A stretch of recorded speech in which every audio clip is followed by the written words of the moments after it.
There is no denying science has provided humanity with countless benefits, from electricity and modern medicine, to a greater understanding of the wondrous universe and our place within it.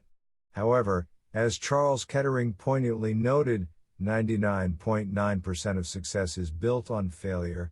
In a theoretical example of natural selection at work, the history of science is the history of one outdated and incorrect idea being gradually consumed and replaced by another. Not always indicative of failure, and still capable of providing insights and focus for future discoveries, some of these flawed historic understandings nevertheless ranged from the immensely short-sighted or foolish to downright dangerous and moronic. Here are 20 insane scientific theories that people from history actually believed. Number 20. The dominant scientific theory throughout Renaissance Europe, preformism, held that humans existed in miniature but complete forms in male sperm, and were subsequently enlarged via the female womb.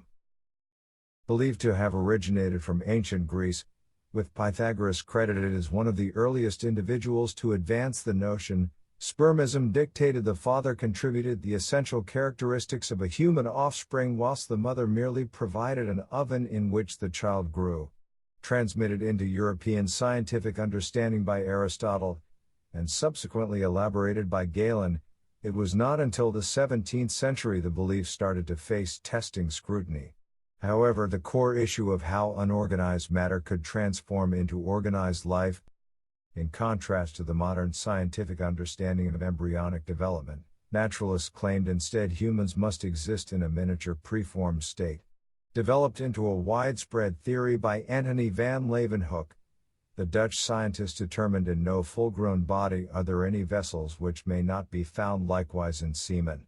Producing the theory of preformation, Leeuwenhoek reasoned human sperm comprised tiny but nonetheless complete humans which were transmitted into the womb for incubation. Remaining the dominant theory of generation during the 18th century, it was not until Dalton's atomic theory of matter that preformation was dealt a decisive blow in the early 19th century. Number 19. Dating from Spanish exploration of the Americas, despite being known otherwise, the Baja Peninsula was contrarily considered and depicted as an island for hundreds of years. First mentioned in the 1510 romance novel Las Sergas de Esplandian, author Garcia Rodriguez de Montalvo described an island called California very close to the side of the terrestrial paradise, and it is peopled by black women without any man among them, with early explorers to the west coast of the North American continent misidentifying the Baja Peninsula as an island. Upon naming the region, Hernán Cortés elected to grant it the nomenclature of the legendary island paradise from Montalvo's famous work, known thereafter as California. Only 6 years later, a subsequent expedition sent by Cortés discovered the landmass to, in fact, be a peninsula and not an island. Confirmed by successive explorers, the concept of the mythological California had nonetheless become sufficiently entrenched that these real-world informed opinions were unable to change wider perceptions. Shown correctly only briefly on a handful of maps from the Age of Discovery, most notably the Mercator map, cartographers continued throughout the early 17th century to depict California inexplicably as an island.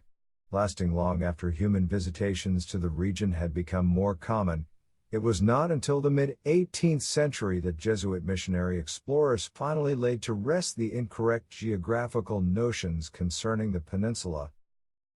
Number 18. Proposed in its modern form only 200 years ago, the debunked field of homeopathy proposes treatment of patients through the concept of like cures like on a diluted scale. Initially suggested by Hippocrates around 400 BCE, who introduced the concept of like cures like with the prescription of small doses of mandrake root to induce further mania, in order to cure the psychological condition. The medical idea was adopted centuries later by Paracelsus, who concluded what makes a man ill also cures him. Rejecting the traditional methods of mainstream medicine, notably bloodletting, as irrational, in 1796 Samuel Hahnemann invented his doctrine of alternative medicine. Coining the term homeopathy in print in 1807, Hanuman's thesis was predicated on the similar belief that whichever substance causes symptoms of a disease in a healthy individual could equally cure said symptoms in a sick person. Denoting the causes of disease as miasms, Hanuman developed the process of homeopathic dilution, wherein the chosen substance is repeatedly diluted and the containing vessel struck against an elastic material to release healing potential. Diluting the substance beyond the point where molecules of the original substance actually remain, Hanuman's medical practice exploded into popularity in the United States following introduction in 1825. Exported globally by fanatical American adherents, homeopathy has endured fluctuating levels of acceptance in the decades since, but today is widely regarded as a pseudoscience with no medical benefit. Number 17. Claiming to identify an individual's character through external appearances, physiognomy fell into disrepute during the Middle Ages before a resurgence during the early modern period. Stemming from ancient notions correlating a relationship between an individual's external appearance and internal characteristics, Aristotle, contending it is possible to infer character from features, served as one of the earliest known proponents of the theory of physiognomy. Adopted during the Middle Ages, the widely believed scientific theory linking personality to outward appearance fell into disrepute during the late Middle Ages, with Henry VIII of England outlawing the teaching of the flawed theory, and Leonardo da Vinci notably dismissing physiognomy as without scientific foundation. Revived during the late 18th century by Johann Caspar Lavater, the Swiss pastor built heavily upon the work of English philosopher Sir Thomas Browne from a century earlier, asserting there are mystically in our faces characters that carry in them the motto of our souls. Lavater's renewal of the debates surrounding physiognomy was initially met with mixed reactions. Growing in popularity, however, during the remainder of the 18th and into the 19th centuries, physiognomy was even used during the foundations of criminology as well as for the purposes of scientific racism. Nevertheless, with the advent of the modern age, physiognomy has increasingly fallen into disuse and is broadly rejected by the scientific community as both inaccurate and unscientific. Number 16. Placing Earth at the center of the universe, geocentrism remained the dominant theory of astronomy for thousands of years until being challenged by Copernicus in the 16th century. Found in pre-Socratic philosophy and proposed by Anaximander, the geocentric model of the universe offers a description of the planetary system placing the Earth at the center and the Sun, Moon, stars, and other planets surrounding and orbiting our celestial body, with stars appearing to be fixed, rotating once each day upon an axis through the geographic poles of the Earth. For ancient observers it appeared entirely rational to conclude these objects were the ones moving and not the seemingly static Earth. Becoming mainstream scientific theory by the 4th century BCE, supported by both Aristotle and Plato. In contrast to popular mythology, geocentrism was historically combined with concepts of a spherical Earth. Developing into the Ptolemaic system, offering minor alterations and clarifications, some of the earliest suggestions of descent stemmed from Islamic astronomers during the 10th century CE. Seriously challenged for the first time in the Common Era with the publication of On the Revolutions of the Heavenly Spheres by Copernicus in 1543, the Polish scientist instead proposed the Earth and other planets instead rotated around the Sun. Gradually crumbling under the ever-increasing weight of empirical evidence, the development of the telescope in 1609 and observations made by Galileo in the early 17th century eviscerated remaining support for the archaic interpretation of the cosmos. Number 15.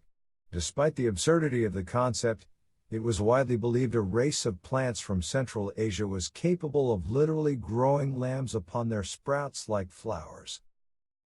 A legendary creature believed to be both an animal and plant simultaneously, the vegetable lamb of Tartary was once believed to have been indigenous to Central Asia. Connected to the plant by an umbilical cord, it is thought the creature possibly originated from misconceptions from the ancient world. The Greek historian Herodotus wrote of trees in India the fruit whereof is a wool, referring to the then unknown cotton plant, whilst Jewish folklore from the first millennium CE references a creature known as Yeshua, who was like a lamb sprouted from the earth. Similarly, Chinese mythology contains the legendary water sheep, a combination of plant and animal, connected to the ground via a stem which, if severed, would prove fatal to the lamb. In spite of the patent absurdity of growing sheep-like fruit, from the 14th century the legendary creature was introduced to the public consciousness in Europe. Claimed during the mid-16th century by Sigismund, Baron von Herberstein, the Carniolan diplomat offered a descriptive and persuasive account of the animal. Eventually, in 1683, German physician Engelbert Kempfer embarked on an expedition to Persia to ascertain the truth.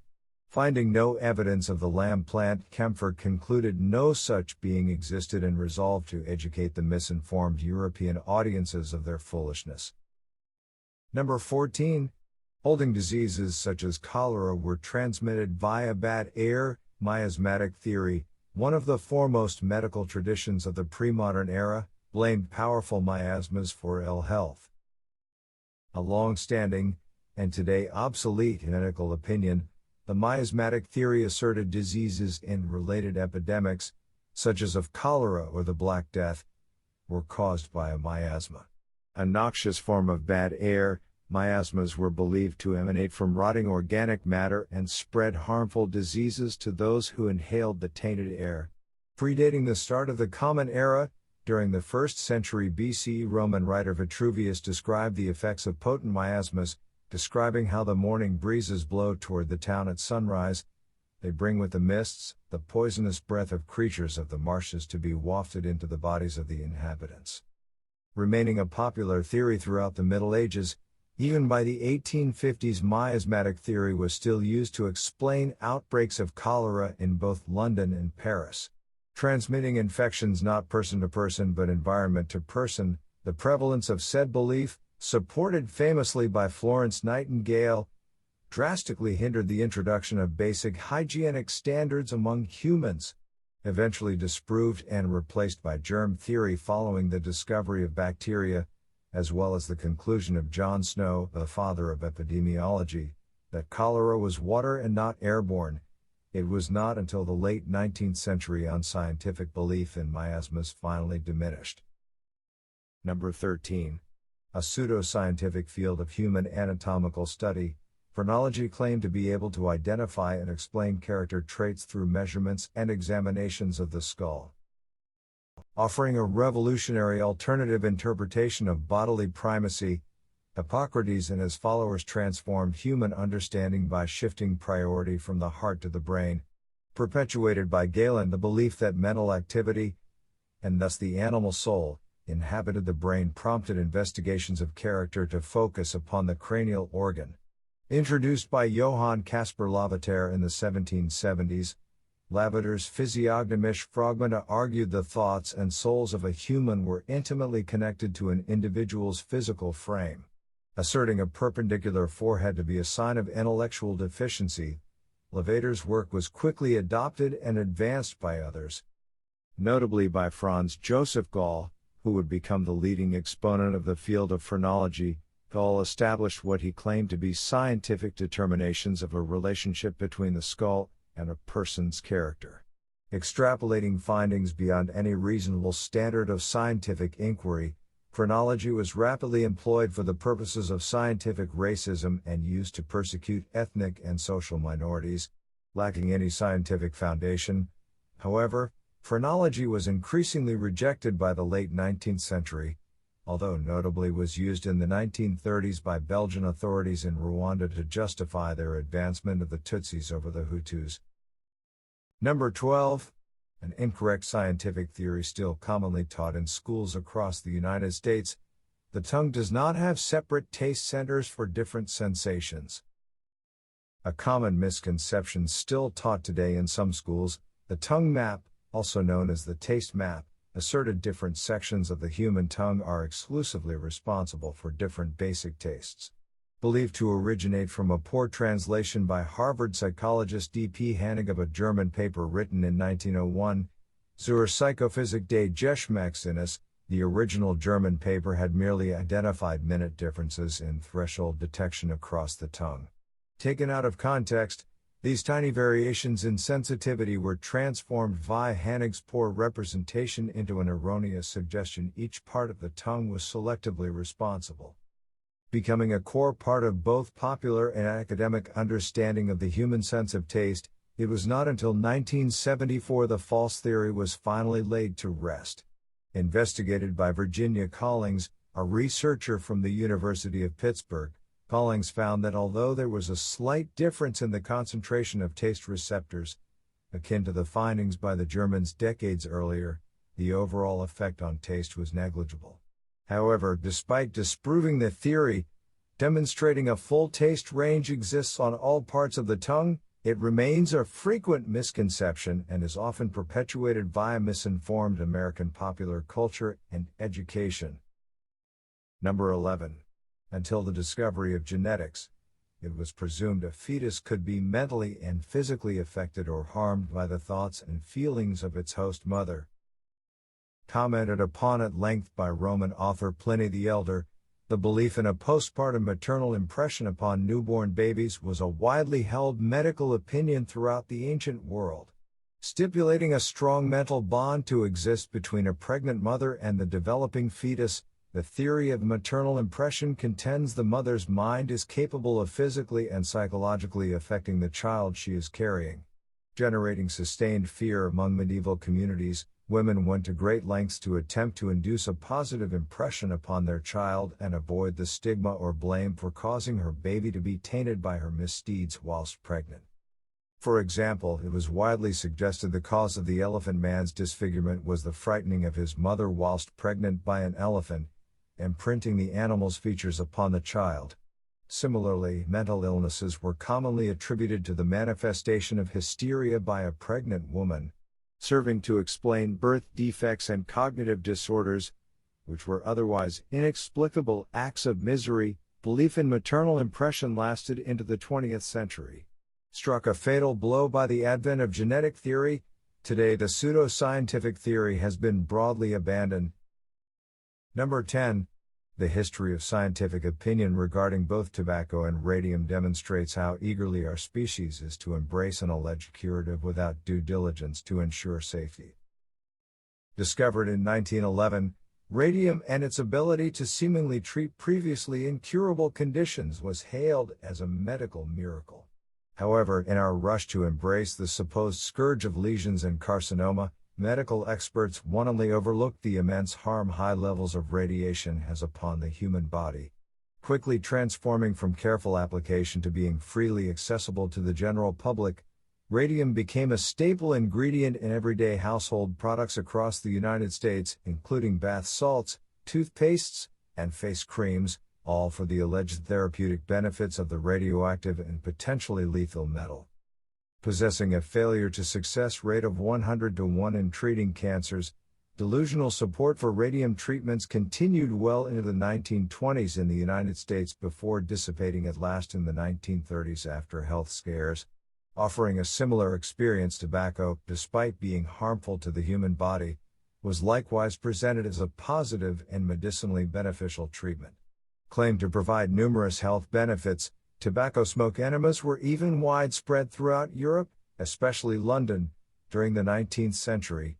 It was not until the Nazis launched the first modern anti-smoking campaign that independent scientific attention became increasingly focused on the negative influences of the drug. Number 9. Not entirely devoted to the transmutation of base metals into gold, the historical science of alchemy was widely accepted for thousands of years despite an absence of reliable results. Spanning at least 4 millennia, alchemy was an ancient branch of natural philosophy and science practiced by human civilizations from around the world. Although today commonly associated with efforts to transmute base metals, for example lead, into noble metals such as gold, the aims of alchemy were historically more diverse. Originating, by many accounts, in ancient China, the purpose of alchemy was not transmutation but rather obtaining the grand elixir of immortality. Known later as the philosopher's stone, it is thought gunpowder was an unintentional byproduct of alchemists digging the legendary universal panacea. Introduced to Latin Europe during the 12th century via Arabic scholars, It was not until Paracelsus a century later that Europeans increasingly reverted focus back towards the original Chinese purpose of medicine. Seeking to combine minerals and plants for treatments, limited discoveries were made to the benefit of mankind, and the discipline increasingly became debunked in the public consciousness. Declining in Europe during the 18th century, coinciding with the emergence of chemistry as a defined scientific discipline, alchemy was increasingly distanced from the fledgling field as unscientific and fraudulent. Although enjoying a brief revival in association with supposed occult sciences, today alchemy is regarded as an inexact pseudoscience. Number 8. Despite the obvious harm caused by unnecessary consumption and interaction, for most of human history feces was a common component of medical treatments. Facing incurable diseases, medieval doctors were prepared to turn to any source for ideas.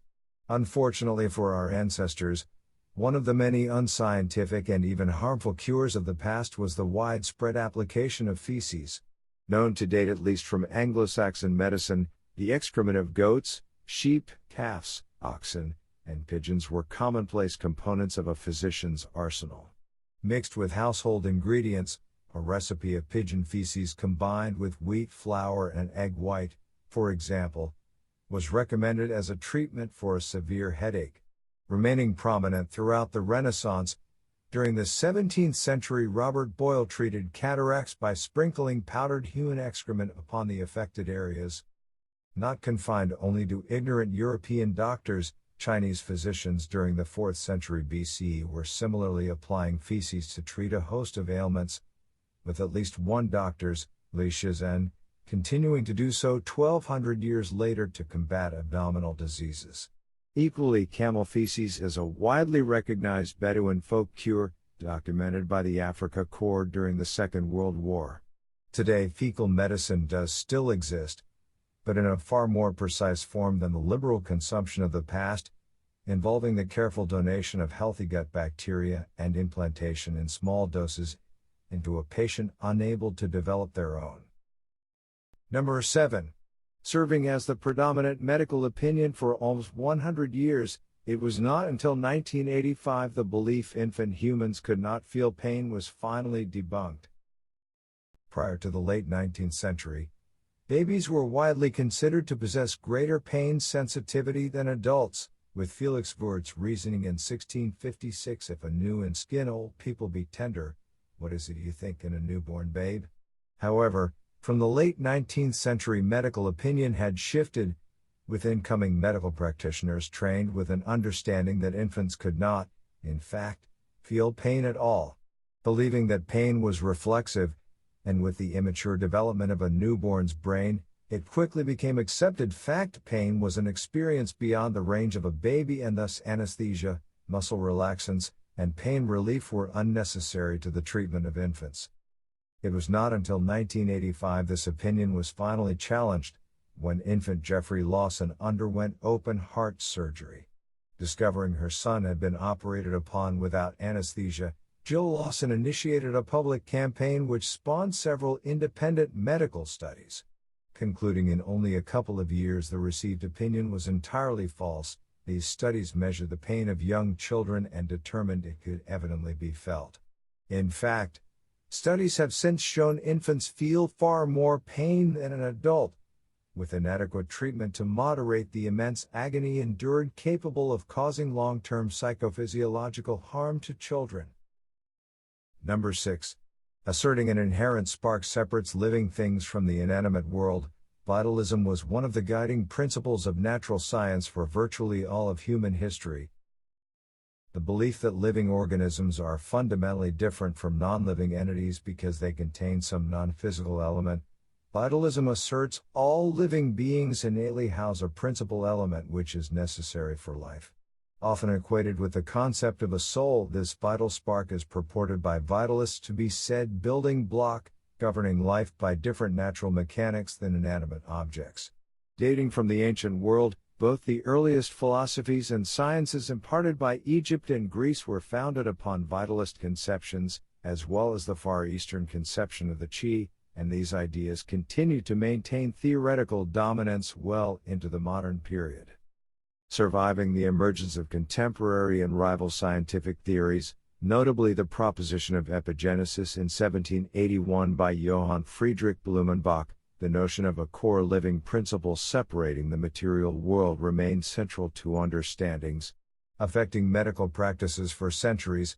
Rather than treating symptoms per se, physicians habitually focused on efforts to rebalance the mythical life force.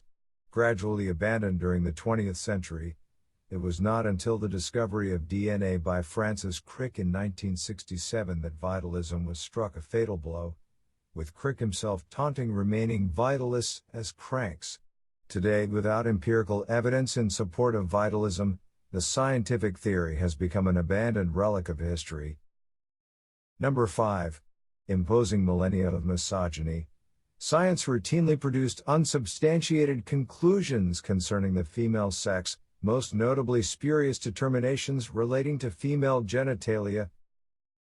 Enduring oppression throughout the ages, female medical treatment and knowledge invariably flagged well behind their male counterparts. Unable to separate the male anatomy from the female, in part because of a lack of actual examination and scientific understanding, take Leonardo da Vinci's woefully inaccurate drawings of the female reproductive system, for instance, reflective of his misinformation. Throughout the ancient world it was assumed female genitalia equally dispensed sperm. Most representative perhaps, however, of archaic and misogynistic attitudes. Throughout the Middle Ages the uterus was perceived as a sewer, existing to spread disease and allowing illnesses to spread throughout the female body and cause hysteria. Even as recently as the late 19th century, the attachment of mental illness to women was a core component of scientific studies of the female body. Most famously argued by Sigmund Freud, the father of psychoanalysis, clitoral orgasms were considered as unnatural and harmful. Asserting such was a sign of mental illness within a woman, it was incredulously accepted medical fact that stimulation of the clitoris was a direct cause of lesbianism, as well as spiritual damnation. Perhaps this should be unsurprising, given in 1873 Harvard Medical School concluded women's brains to be less developed than men's and consequently, especially during menstruation, were unable to handle the rigors of higher education. Number 4. Building upon the commonly held belief during the Renaissance and early modern periods that all planets house life, William Herschel went further by proposing the sun was also home to life forms. One of the most prominent astronomers of his age, William Herschel catalogued more than 5,000 celestial objects across decades of observations, including being responsible for discovering in 1781 the first new planet since antiquity, Uranus.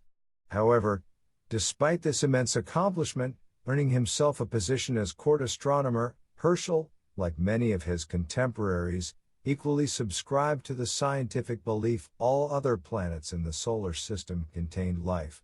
A commonly held position during the Renaissance by scientists, although rejected by the church authorities, Herschel took his belief in life beyond Earth even further by asserting life also existed and thrived on the sun. Arguing in 1795 in his essay on the nature and construction of the sun and fixed stars, Herschel contended our central star was merely a giant planet.